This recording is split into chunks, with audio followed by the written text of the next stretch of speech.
नमस्कार आप सभी भाइयों को। स्वागत है आपका भारतीय चालक एकता संघ के न्यूज़ चैनल पर। दोस्तों, आज हम आए हैं भारतीय चालक एकता संघ के ऑफिस। आज हमारे बहुत से दोस्त इधर आ रहे हैं, ड्राइवर भाई इधर आ रहे हैं। तो आज हम हमारे जो ये भारतीय चालक एकता संघ के अध्यक्ष श्री तेजिंदर सिंह जी हैं, जो आपके सामने बैठे हुए हैं, इनके आने वाले समय के बारे में इन लोगों ने क्या क्या सोच के रखा है और आगे क्या क्या करने वाले हैं, यही सब जानने के लिए हम आज तेजिंदर जी से बात करेंगे। और सर आपको बताएंगे कि ड्राइवर भाइयों के बारे में उन लोगों ने आगे क्या सोचा है और क्या करना है। तो लीजिए, मैं तेजिंदर जी से आपकी बात कराता हूँ। हाँ जी सर। भारतीय चालक एकता संघ के सभी सदस्यों को प्यार भरी नमस्कार और मेरी सत श्री अकाल। जैसा कि आप सभी जानते हो कि हम सभी चालक सदस्यों को एकजुट करके और उनका जो एकता बल है वो आगे बढ़ाने की कोशिश कर रहे हैं, जिसमें सबसे बड़ी बात यह है कि हमने अपनी संस्था में कोई भी मेंबरशिप फ़ीस नहीं रखी है, बिल्कुल ज़ीरो है। आपका जुड़ना बिल्कुल फ्री है, क्योंकि यही होता है, यूनियन बोलते भी यूनियनें पैसा खाती हैं, यूनियनें मेंबरों से पैसा लेके भाग जाती हैं, या और भी कई तरह के सवाल आते रहते हैं। तो इसीलिए हमने ये सिस्टम ही ख़त्म कर दिया है कि हमारे यहाँ जो है वो फ़ीस बिल्कुल ज़ीरो है। किसी को भी मेंबरशिप के लिए कोई भी पैसा किसी भी तरीके का नहीं देना है। और रही बात संस्था की, तो जैसे आप सभी जानते हैं कि हमारी संस्था जो है ड्राइवरों के हितों के लिए कार्य कर रही है और उनके हितों के लिए कार्य करती रहेगी। आज हम जो है ऑफिस का उद्घाटन कर रहे हैं और हमारे एडमिन्स वगैरह सब आने वाले हैं। उसके बाद हम आज से अपना ऑफिस से कार्य शुरू कर देंगे। और इसमें हम सबसे बड़ी बात ये कर रहे हैं कि जो भी हमारे पहले 100 मेंबर आएंगे उनको हम बिल्कुल free of cost I card provide करवाएंगे। उनको किसी भी तरह का कोई भी चार्ज नहीं देना होगा।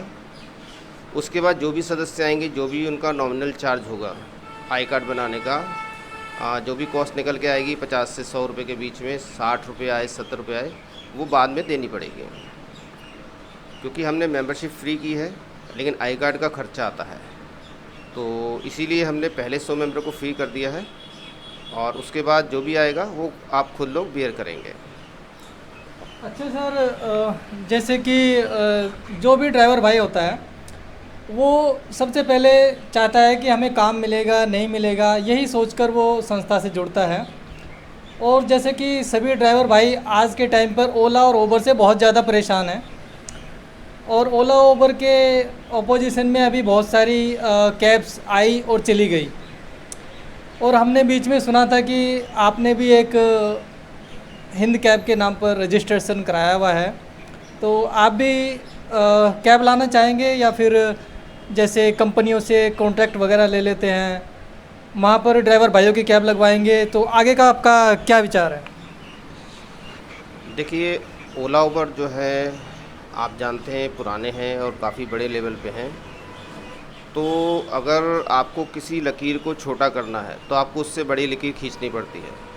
तो हमारी संस्था जो हमने बताया कि सबको इकट्ठा कर रही है, आपको एकत्रित कर रही है। जब आपका संख्या बल बढ़ जाएगा, आप सब इकट्ठे हो जाएंगे और एक छत के नीचे आ जाएंगे, तो आप अपने आप ही ओला उबर को हरा देंगे। और दूसरी बात कि हमने जो Hind cabs private limited company का रजिस्ट्रेशन करवाया है वो चालकों को हितों को देखते हुए ही करवाया था, क्योंकि इसके बारे में काफ़ी लोगों को मालूम है, काफ़ी चीज़ें फैली हुई हैं, हम उसका जिक्र नहीं करेंगे अभी। बाकी आप सभी इस बारे में जानते भी हैं। तो जो हमने रजिस्ट्रेशन करवाया था हिंद कैब्स प्राइवेट लिमिटेड का, वो चालकों के हित के लिए ही करवाया था। आने वाले समय में हम जो इसमें है सरकारी जैसे होता है ऑफिस में गाड़ी लगती हैं उसमें जाएंगे, आउट स्टेशन का काम चालू करेंगे, लोकल रेंटल का भी काम शुरू करेंगे। और इसमें आपको थोड़ा बहुत कमीशन भी रखा जाएगा, क्योंकि जब आप गाड़ी लेने जाते हो आप 6 लाख की गाड़ी लेते हो, 8 लाख की लेते हो, 10 लाख की लेते हो, लेकिन शोरूम से आप बाहर तभी निकालते हो जब आप उसमें पेट्रोल डलवाते हो। तो उसी तरह कंपनी को भी चलाने के लिए कुछ न कुछ पेट्रोल की ज़रूरत होती है, कुछ ना कुछ खर्चे की ज़रूरत होती है। तो वो हम सारा एनुअली करके हिसाब करके मिनिमम टू मिनिमम 5% से लेके और मैक्सिमम 8%, हम 10 में भी नहीं जाएंगे, मैक्सिमम 8% इसके बीच में ही कमीशन रखेंगे। अच्छा, कुल मिला के आपने बहुत कुछ ड्राइवर भाइयों के लिए इकट्ठा किया हुआ है कि उनको ये भी देना वो भी देना करके। ठीक है, तो आज आप लोगों ने यहाँ पर ऑफिस का इनॉग्रेशन या जैसे कह सकते हैं कि एक उद्घाटन करने का प्रोग्राम बना रखा है, तो कौन कौन लोग इधर आ रहे हैं? हमने इसमें अपने सभी एडमिन्स को और सभी मेंबरों को इनवाइट किया है। और इसमें जो अभी आपने पूछा नरेश जी कि हमने ड्राइवर के लिए, चालकों के लिए क्या क्या सोच रखा है, तो सोचा तो बहुत कुछ है, लेकिन हम करके दिखाएंगे। हम ऐसे हवाई महल बना के नहीं दिखाएंगे किसी को, हम ये कर देंगे वो कर देंगे, लेकिन जब करके देंगे तब आप सामने खुद ही आ जाएगा कि हम क्या कर रहे हैं। बाकी अभी कुछ चीज़ें गवर्नमेंट ने भी चालू की हैं, उसमें उन्होंने ई श्रम कार्ड भी शुरू किया है।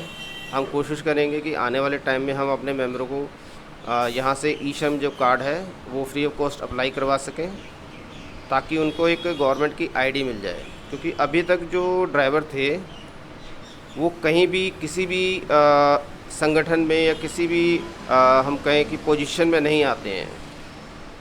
जब हम यूनियन रजिस्टर्ड करवाने के लिए गए थे, वहाँ पे एप्लीकेशन दी है हमने, तो उन्होंने पूछा जी आप किस लेवल में आते हैं या किस सर्कल में आते हैं। तो हमने उनको बोला जी हमारा कोई सर्कल ही नहीं है। आज तक देश आज़ाद हुए 75 साल हो गए हैं, लेकिन आज तक ड्राइवर के लिए कोई भी सर्कल ही नहीं बना है, ना ही कोई परिवहन आयोग बना है। तो आप सबको इकट्ठा करके हम कोशिश करेंगे कि आपकी एकता से, आपके सहयोग से परिवहन आयोग का गठन करवा सकें, जिससे आपकी भी एक हैसियत बन पाए, आपकी भी एक आइडेंटिटी बन पाए। धन्यवाद। धन्यवाद तेजेंद्र जी।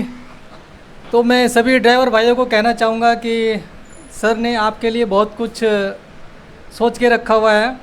अगर आप सभी भाइयों का साथ होगा तो ये आप लोगों को बहुत आगे तक लेके जाएंगे और आने वाले समय में ओला उबर से भी निजात दिलाएंगे और आप अपना घर अच्छे से चला सकेंगे। ठीक है दोस्तों, धन्यवाद। जय हिंद, जय भारत।